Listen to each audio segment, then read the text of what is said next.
Hi, everybody. This is Empowering Democracy, and I'm your host, Joe Firestone. I expect to be joined in just a few moments by Dee Piers, the host of Around the World with Dee and Friends. She should be just finishing up her show or has already finished up her show and will be coming over here to join me. This is a Dump the Corruption show on empowering democracy. As many of you know who join us,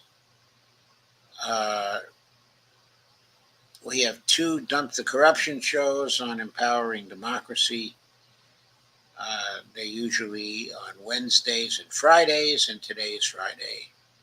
So we have another Empowering Democracy show. I see Steve Wolbrand is here, and Steve Day is also here.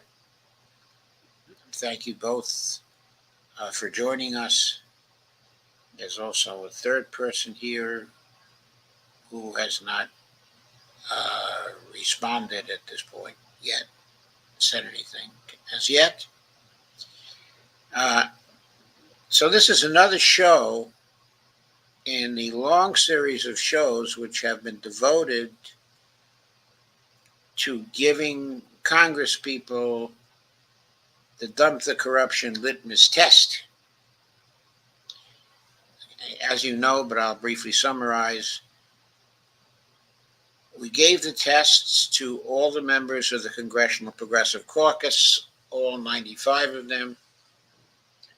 We then sampled 25 establishment Democrats, gave them the test, and 25 establishment people from the Republican Party and gave them the test.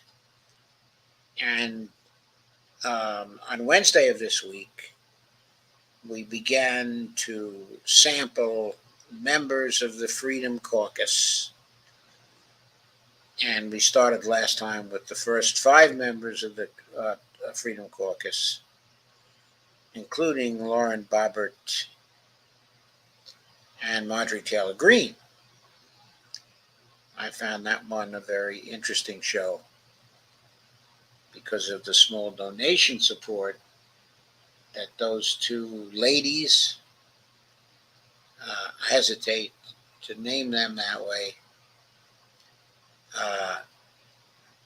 but it was surprising all the small donation support that they were getting. Their pattern of fundraising was similar to, in that way, to the progressives, to some of the most lefty of the progressives in the CPC, specifically the squad. Oh, there's Dee. She's saying hello in the comments. But okay, it was interesting that some of the most lefty members of the Democratic Caucus also raise a lot of money from individual donors, small individual donors, and their pattern of fundraising has been very similar to the more extreme members on the right in Congress. And here's Kay Ryan. Hi, Kay. So now I'll start to review the next 5 members of the Freedom Caucus that we're going to continue with here today. They are Chip Roy of Texas, the Tennessee Democrat, what's his name again? Steve Desjarlais. Also Jim Jordan from Ohio.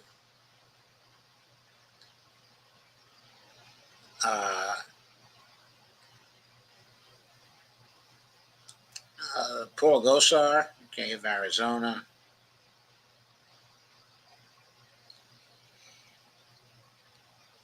And Bill Posey of Florida, specifically the Florida 8th. So now I'll begin to take them on. And the first one will cover will be Chip Roy. And I'll share the summary data for him now.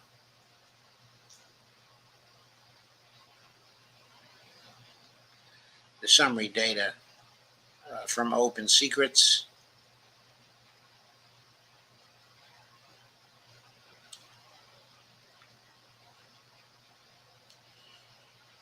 Here we are. I suspect that his fundraising data is going to have a different pattern from many of the first 5 that I checked on Wednesday. So Chip Roy raised a lot, but nowhere near as much as some of the people we reviewed last time. He raised $2.3 million, spent $1.5 million, so contributed a lot of money to his war chest, came out with a war chest of $1,248,723. That's almost as much as he spent in this race. Anyway, he ran against an excellent Democratic candidate by the name of Claudia Zapata. She was supported by Sema Hernandez, who was an activist and politician in Texas, who ran for the Senate a few years ago. A very, very bright and determined lady, strong supporter of Medicare for All. I interviewed her a number of times back in 2018. Anyway, Claudia Zapata is a very well-educated individual, very strong individual. But she only raised $104,974, spent $88,476, emerged with $16,498. There was some outside spending in this race, about $87,000 supporting Chip Roy, only $654 opposing Chip Roy, and there was a little money spent on Wendy Davis, the lady with the, I guess, pink shoes, pink tennis shoes at one point. Became famous a few years ago, trying to stop a very evil Texas law with something, a filibuster. Anyway, Wendy Davis got supported by $8. I don't know if she was really running in this race or not, but there was some outside spending in her favor.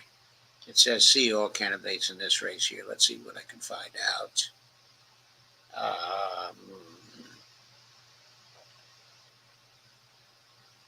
This is just the candidates page.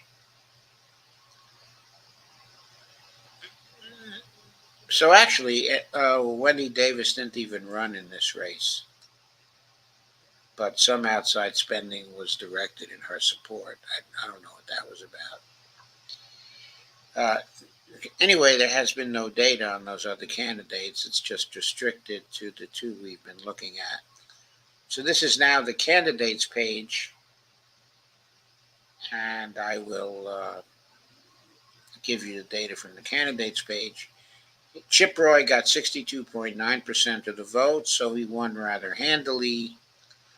His pattern of fundraising was different from people like Andy Biggs and also MTG, Marjorie Taylor Greene, and Lauren Boebert. In small individual contributions, they were 16.25% of the money he raised. Total $374,951. But the large individual contributions from wealthy people and well-off people, $1,416,492, dwarfed those small individual contributions. 61.38% of what he raised came from large individual contributions. He also had $302,074 in PAC money, which was 13.09% of what he raised, and $214,000 in the other category, not broken down. That was 9.2% of what he raised. We don't know much about those contributions. Claudia Zapata did get 37.1% of the vote, which is rather miraculous since she was outspent by so much. She was outspent by roughly 15 to 1. So generally speaking, that's too much. If she had been outspent by 10 to 1, she might have been able to make that up, but 15 to 1 was just too much. Anyway, Claudia had 54.76% of her contributions from small individual contributions, suggesting she had a pretty good ground game going for her. She also had large individual contributions, 42.12%. She got nearly zero PAC money, $3,000 in PAC contributions. In other contributions, she was negative, minus $2,025. She did a little candidate self-financing. That was $2,305, hardly any, but it was 2.2% of what she raised, of course. So that's where the funds came from. If we were applying the litmus test strictly, which of course we always do, then Claudia Zapata took too much in large individual contributions, 42% of what she raised. In absolute terms, though, it was very little money. But still, for that reason, she fails the litmus test. But Chip Roy really fails it. I mean, was huge in large individual contributions and substantial in the PAC contributions that he took. So he bites the dust, and we are now ready for the second of our candidates.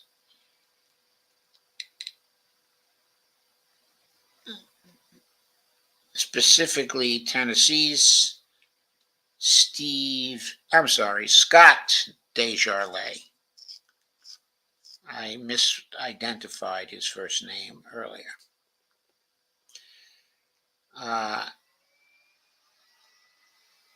He raised a remarkably small $170,488 in what must have been a really, really red district. Spent $157,075, ended with cash on hand of $316,000.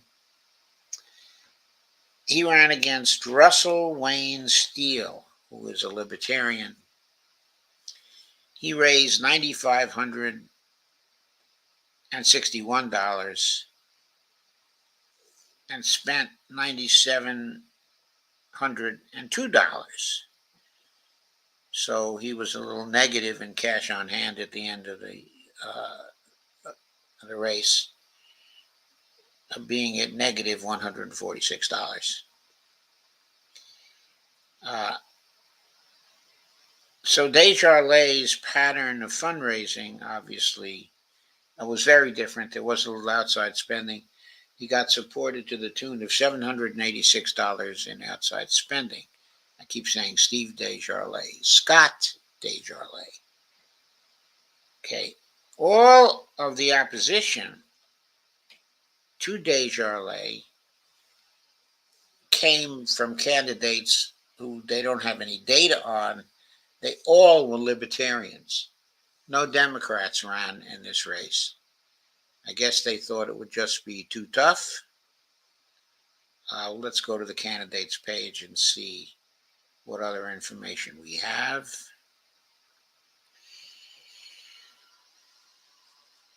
Scott Desjarlais got 70.6% of the vote.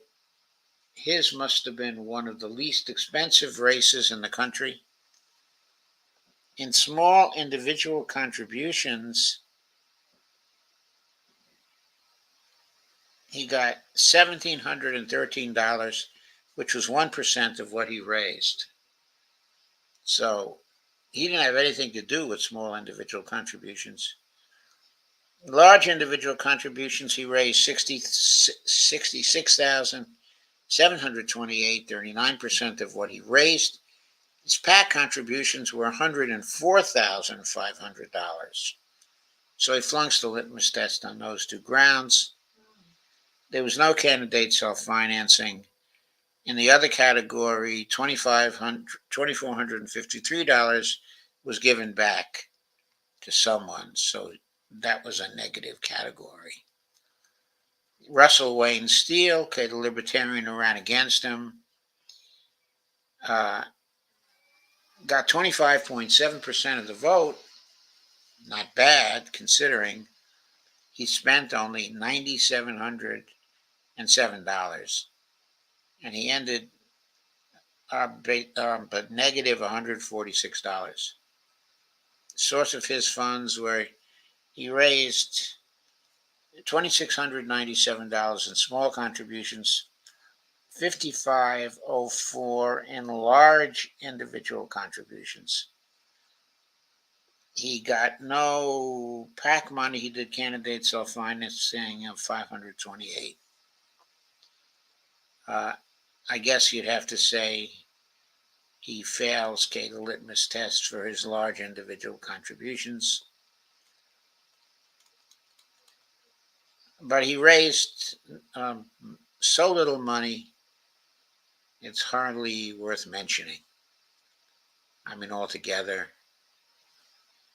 he raised only $9,700. He spent $9,707, raised only $9,561. So let's just say that Scott Desjarlais clearly fails the litmus test, though compared to other candidates, he raised very little money, and he spent even less than that, $157,075. So this member of the Freedom Caucus once again bites the dust. Seems like an endemic disease around here for congressional incumbents. One of the most visible members of the Freedom Caucus is our next candidate, and that is the famous Jim Jordan from Ohio's District 4, a very public House member making waves on the extreme right-hand side of the article.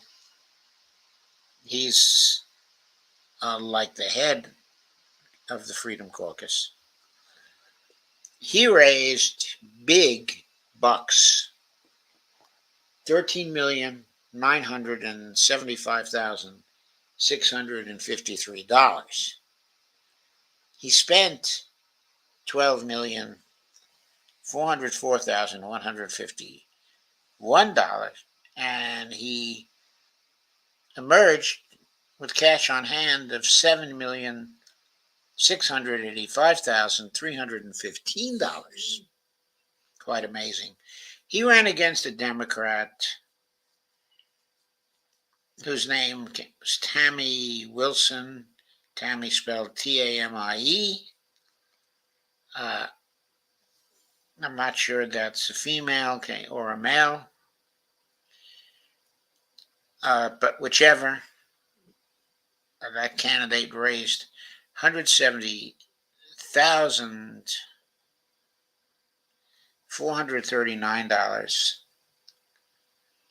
spent $170,422, and emerged with cash on hand of $12,299.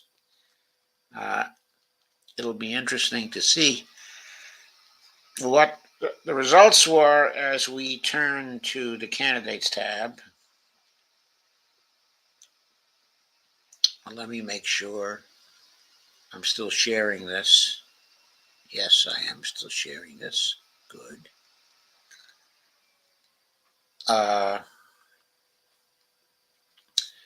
Jim Jordan got 69.3% of the vote. I would have thought he would have gotten even more than that, considering how much money he spent, $12.4 million on the campaign.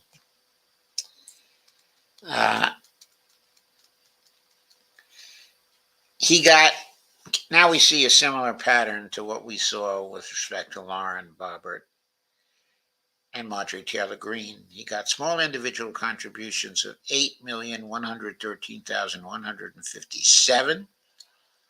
That was 58.05% of what he raised.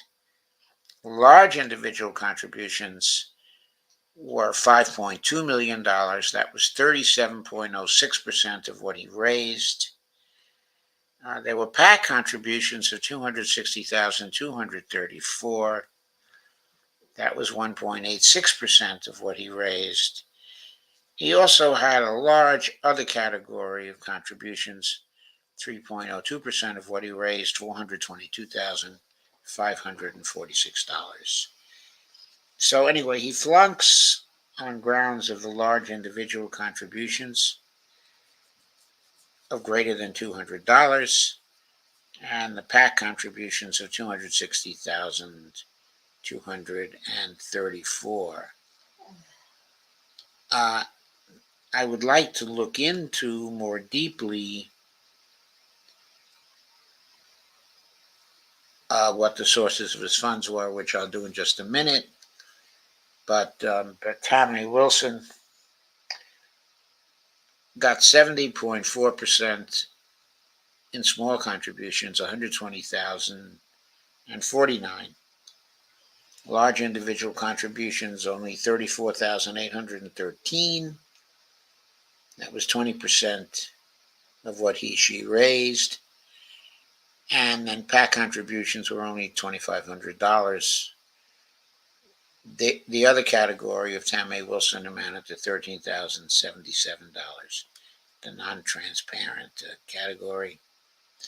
There was another Democrat who ran whose name was Jeffrey Seitz.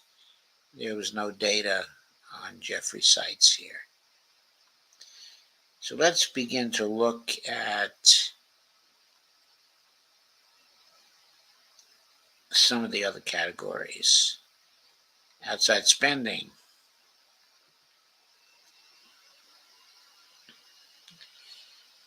$6,783 in support of Jim Jordan, $40,489 opposed to Jim Jordan. So he was about, 33,000 odd in the negative in the outside spending category. But Tammy Wilson got $66 in support of she or his campaign. Shannon Freshour got $8 in support of what I think was probably her campaign. But there was almost no data on her. So it's just the outside spending category has some data on her. Who won?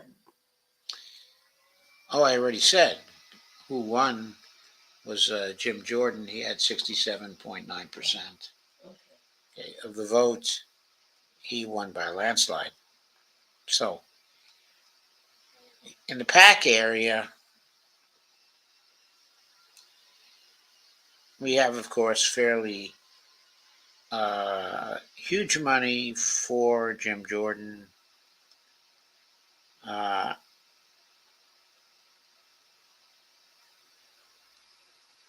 what was this? Yeah, business packs gave Jim Jordan 160,000. Ideological packs 78,764. So that was substantial in PAC contributions.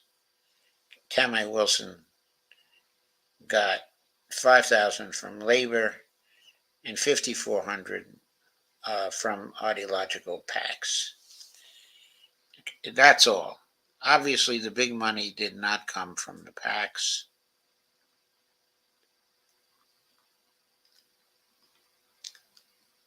Let's look at the sectors.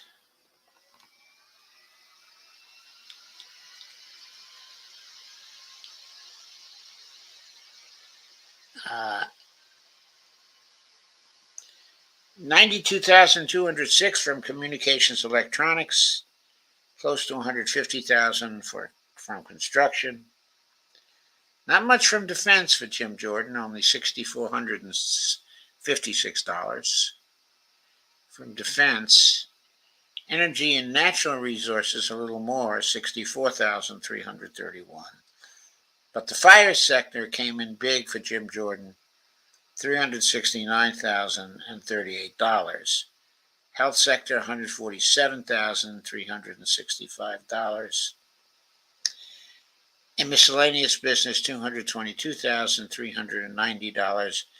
But from ideology and single issue groups, Jim Jordan got $1,542,722 from that sector. And in the other sector, the sector that is unnamed, and we don't know how it's broken down, Jim Jordan got $1.9 million from that particular other sector where there's no transparency where the money came from. It's kind of interesting. Maybe it came from China. No, I'm just joking. Maybe it came from Ukraine. Ukraine paying back. I don't know. Anyway, I'm going to delve more deeply into this with some of the other categories. The industry category.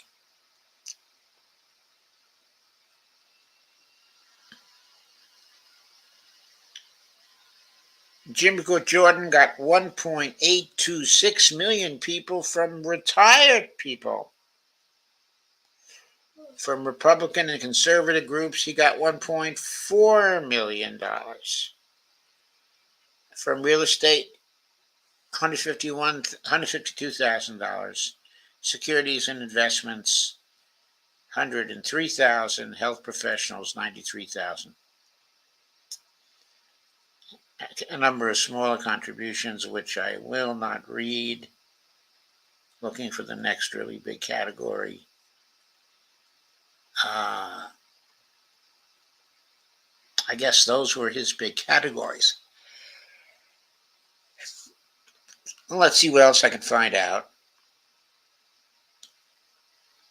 by looking at the contributors category.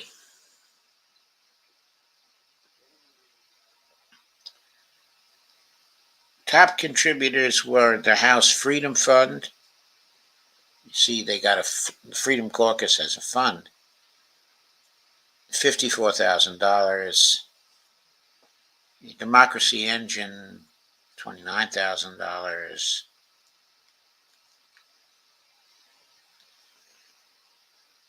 Not a whole lot of outstanding contributions there. In terms of amount, a lot of $10,000 contributions. National Rifle Association, $9,950.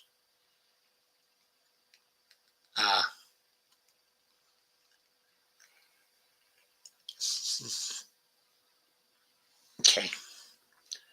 So those are the main contributors to Jim Jordan, who, as I say, raised So much money.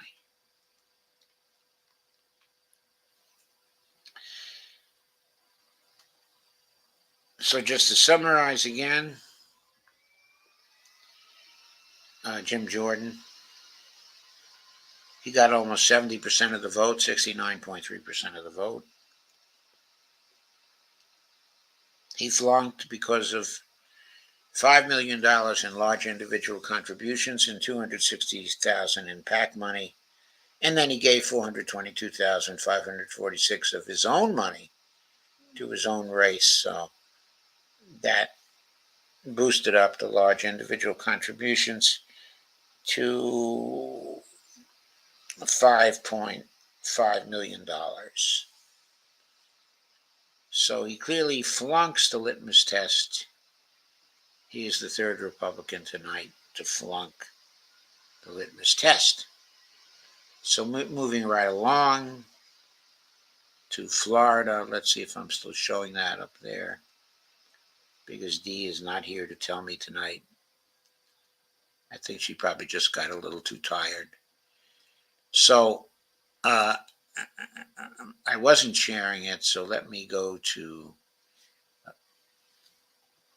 the Florida contest.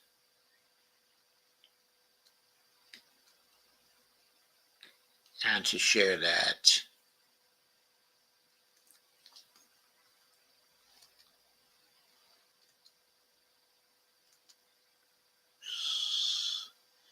Florida District 8. Okay.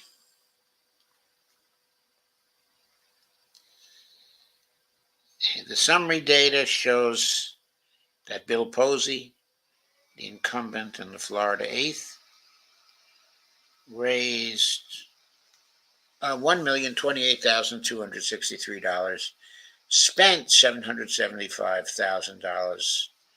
Pretty red district, I think. Cash on hand at $423,023.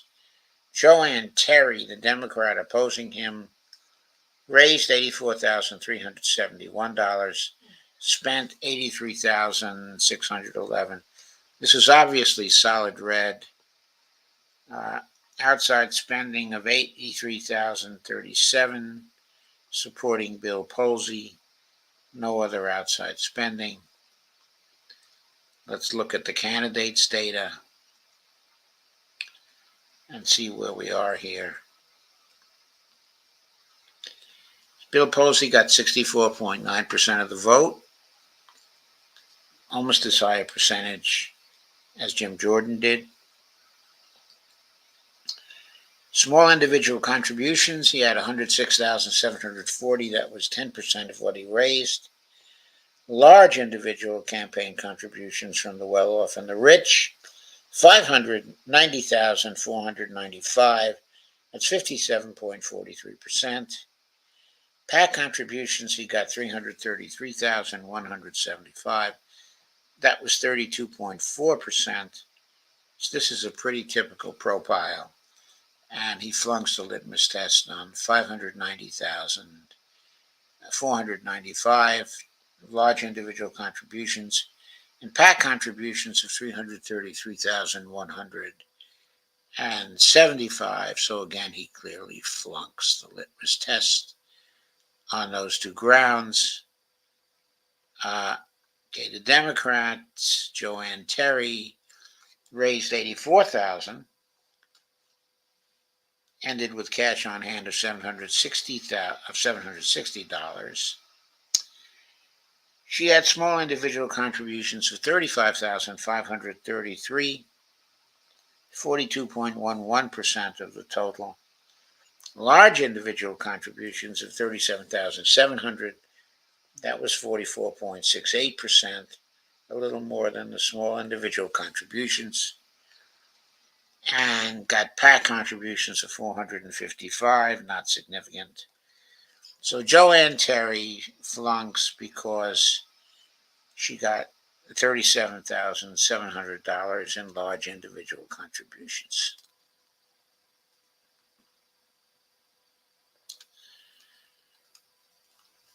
So we come now to our last candidate for the night.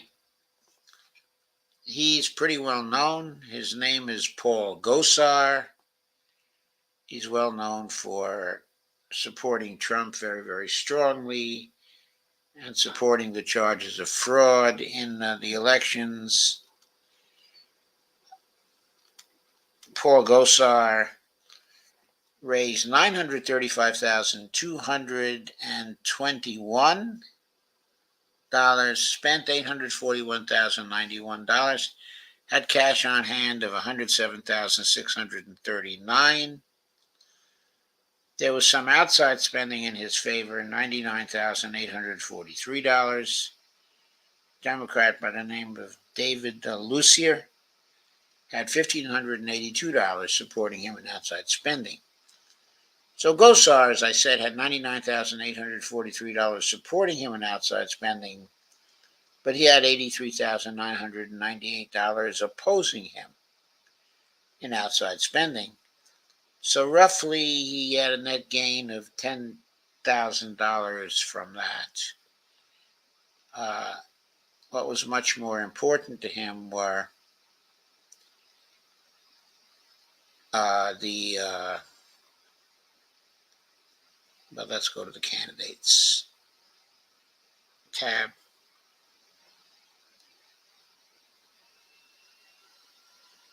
So Gosar got 100% of the vote.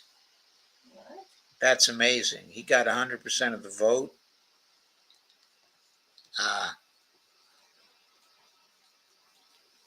There was no data on a libertarian who ran against him. His name was Thomas Zitura. Other candidates who ran against him were 3 Republicans: Sandra Dowling, Randy Cutts, and Adam Morgan. Paul Gosar's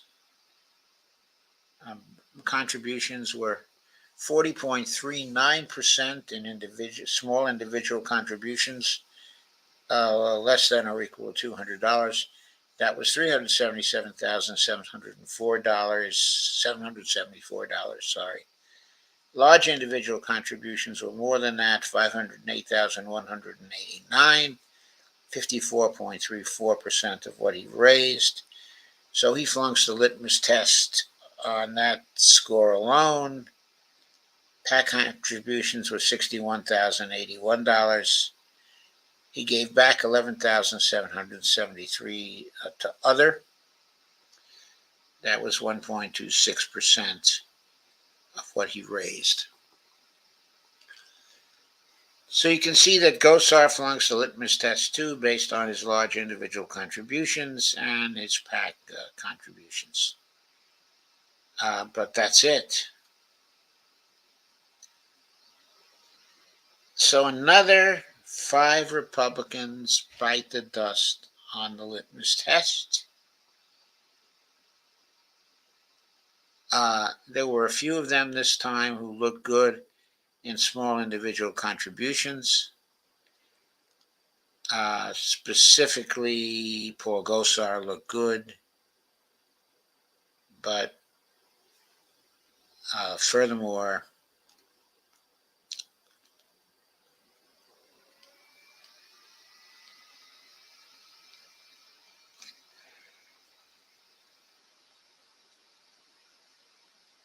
he did take some PAC contributions.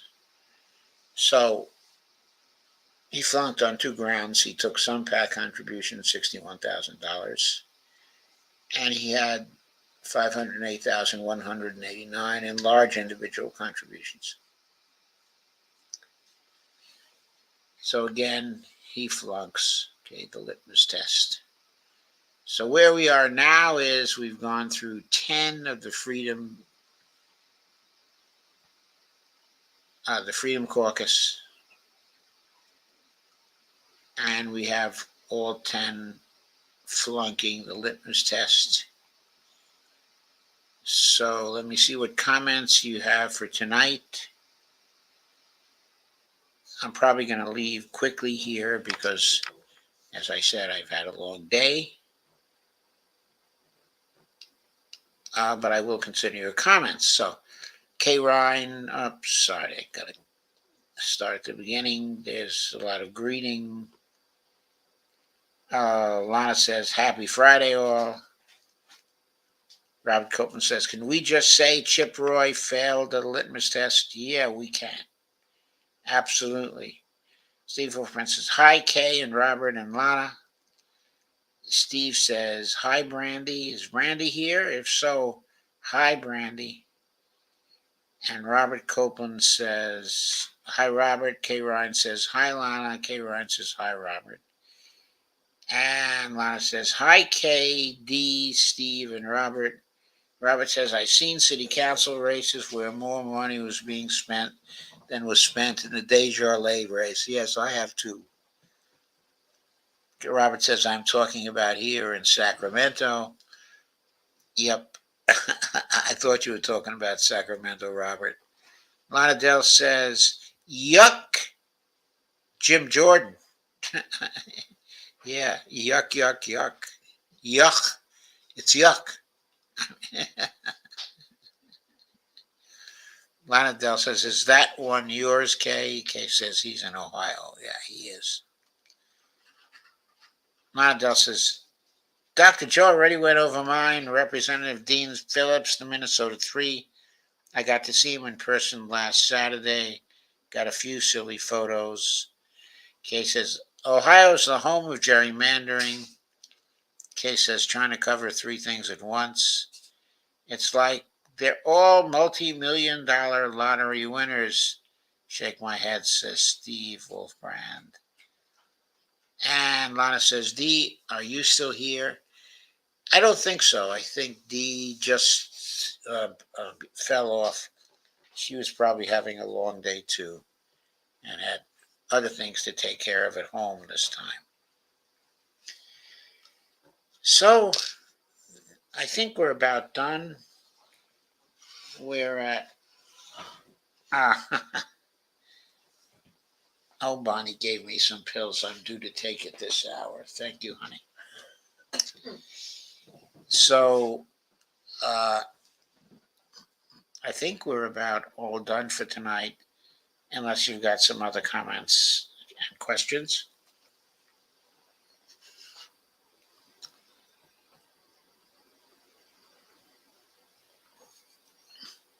If some of you didn't see my stream last night, where I make the case that Secretary Yellen and the President of the United States are currently in violation of the Constitution of the United States and their oaths of office by allowing the debt of the United States to be questioned, I'm recommending you go back and see that stream. I think in terms of the argument that I gave there, it's one of the most important streams I've ever done. I was disappointed in the both the attendance at the time, but also in the aftermarket attendance. I would really like to get that stream out there and make it go viral, because I can't understand why the people of the United States are not concerned about a president and a secretary of state and hundreds of members of Congress ignoring their constitutional duty to defend and protect the Constitution of the United States. It's like office holders just seem to think it's quite all right for them to just ignore the oaths that they've taken to uphold and defend and protect the Constitution of the United States. Oh, so Robert Coleman says, I had to leave early last night as I had a meeting on Zoom at 7 p.m. last night. Now, that's okay, Robert. I'm not pointing at any one particular person. I was happy for the people who did attend, and I'm grateful to them for attending. Okay, I'm just saying, this is one stream that should have gone viral. That's very important for everybody to see. If only to make the case and then ask the question, don't you guys care about the Constitution anymore? Why aren't you hopping mad about what the Republicans and Biden and Yellen are doing? Why hasn't Yellen used the platinum coin up to now? She's basically said to the press, I don't like that option. And she said that about doing consoles also. If you don't like those two options, I got news for you. Those are your only options. It's those two things. Or the other option is failing to defend, protect, and maintain the Constitution because you're violating the 14th Amendment. So Lana says, so Robert says, Joe, do they even read the Constitution? Yeah, they read the Constitution. They took the oath anyway. They didn't have to read it. Okay, they took the oath. They got to know what's in there. So Lana says, I decided to temporarily duck out of Facebook for sanity purposes. Okay, but you could have watched it on YouTube, right? Oh, maybe you did watch it on YouTube. I don't know at this point. I've forgotten. But the important point is not whether any of you attended or didn't attend. It's more that we need to make that stream go viral. Because presidents and secretaries of state should not be ignoring the Constitution and its mandates because they don't like the options. They have to begin to understand sometimes they don't have options. Sometimes they have obligations to maintain and protect the Constitution of the United States.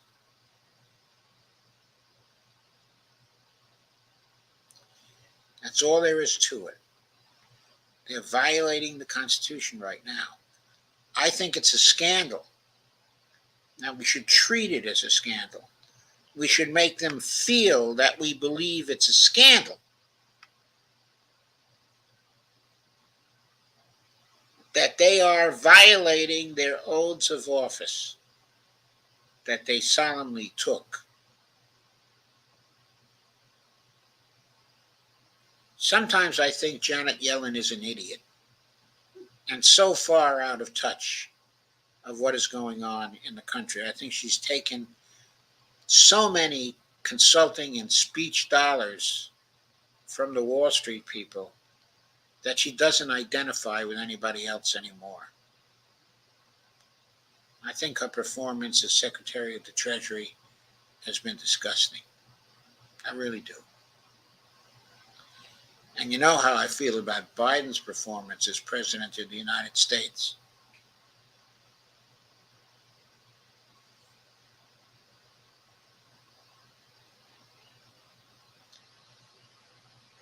To see how terrible Biden is, all you have to do is look at Donald Trump and have a problem deciding who is more terrible. Either someone who's going to try to set up a dictatorship in the United States, or someone who's bringing us to the brink, of nuclear war and also violating the constitutional obligations when it comes to ending the debt ceiling crisis. So on that note, I'm going to say good night And I'll see you on Tuesday unless I take part in someone else's stream over the weekend. This is Mother's Day weekend, of course, and I'll be celebrating it for at least a part of the weekend. How much further will Biden fall in the polls if he goes along with these spending cuts? I would like to put it another way. How much further will Biden fall in the polls if he doesn't do his constitutional duty and shut down the Republicans right now with the platinum coin? Steve says, good night, everybody. Lana says, good night, Steve. And I say, good night, everybody. Jesus. Good night, folks. Have a very nice weekend. And I hope you have some mothers to celebrate it with. Good night. Steve says, happy Mother's Day to Bonnie. Thank you. Thank you, Steve.